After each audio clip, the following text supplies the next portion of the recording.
Hello everyone, I go by 20 Paths on the internet. I've been mixing for about 4 years and I've produced and mixed hundreds of songs. If you're new here, I just make straightforward commentary videos talking about music production and mixing, with me producing or mixing or both in the back. Today's topic, plugins. Now what kind of plugins? I'm talking about mixing plugins specifically the new plugins. Literally I don't know about y'all, but like my YouTube, it's just full of like these same new plugins that like where they pay for like reviews and all that. Like even if the plugin is good, like I just don't like seeing like a bunch of creators making the same video on the same plugin for like a couple days straight, like something about that just rubs me the wrong way. And usually if like I do start using a new plugin, it's because like I was either recommended it, or I actively seeked out a plugin like it that needed to do what I wanted to do, and like very specifically like what I wanted to do.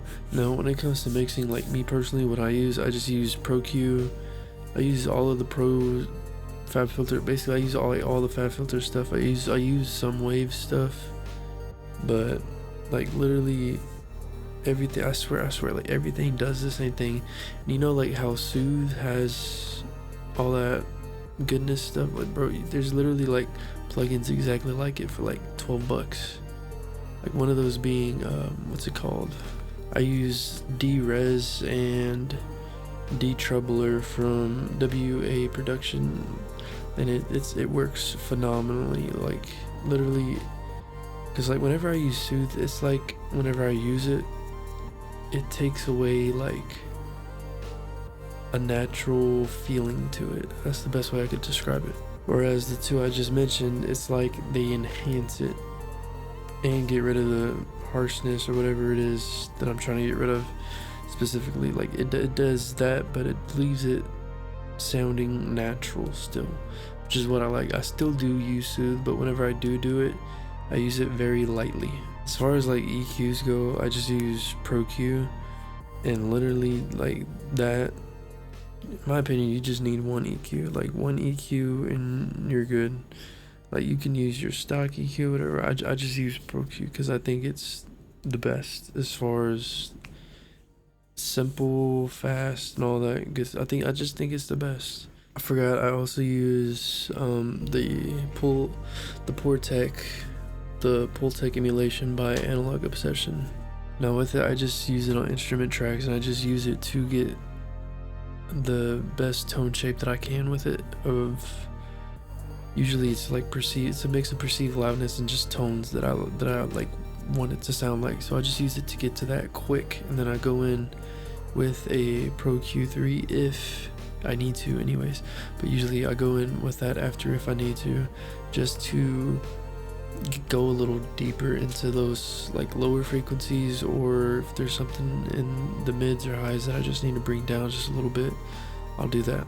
Literally, if you're new, I would just get that Pultec EQ that I was talking about. It's free, and then just pair that with your stock EQ, and then use it how I use it, where I just used the Pultec for like tone shaping to get it exactly what I want, and then go in more specifically with your stock EQ. Like if I'm being real, I rarely ever use compression, like ever, but if I do, I always go to either the Pro Q or it's another plugin by Analog Obsession, Lala. That's it. It's an emulation of some sort. I forgot which one, but it works good. Like I've mixed like dozens of songs with little to no compression at all, like on the instrument buses and all that, or just individual track, because sometimes I do use it on individual tracks. It just depends on how much the volume's like fluctuating. Back to the original topic about just like plugins in general, and then like most of these plugin brands or whatever, they have like a sale every other week or something, because it's a digital product. So like they have like a 70% off sale or whatever, where you can get it like cheaper, and then like right after they just tax the fuck out of you like some $300 plugin, and then on a random week or random day, you just buy it for like 70% off or something. Like literally, if I was like a new mixing person or whatever, I would just get, I would literally just go to Analog Obsession's website and just download their basic stuff, like the EQs and all that, or in like the compressors, like the basic, like the go-to legendary modeled ones, and then just use that with your stocks, with your stock plugins, like, or if you want different ones, I know Reaper's plugins, they're free. You can download those on Reaper's website. Those are free. They work amazing too, but they just look terrible. Like the UIs, it looks like you're coding something in the Matrix or something. Like, good plugins, they're not expensive, bro. I promise you. Like, you can get amazing quality plugins for free or for like a little bit of money, like in WA Productions case, where I use some of theirs and it sounds amazing, like absolutely amazing. I love them. Like, I have all of FabFilter's plugins, the only one that I genuinely use every single day is just the Pro Q. Like, I could have saved myself a whole bunch of money not getting the rest of them.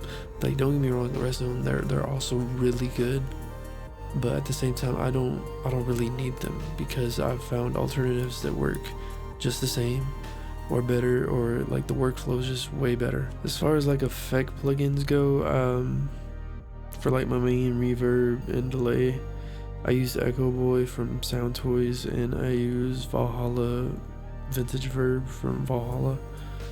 Those work really good. I used to use Pro R from FabFilter. That one's like really good, but it doesn't. It's in my opinion, it's too clean. It's not what I really want. Because me personally, I really dislike extremely clean sounding music. Like, if it doesn't have that grit or just character, I find that I just like, I kind of hate it, just because it has no character. So I always thought that the Pro R from FabFilter, it was just too clean, and so I went and got Valhalla Vintage Verb.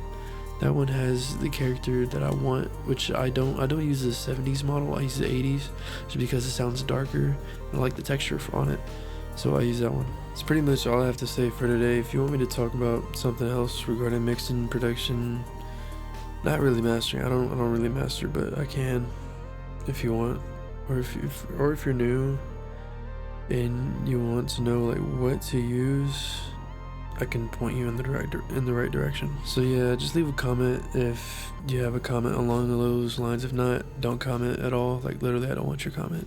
No, I'm just playing.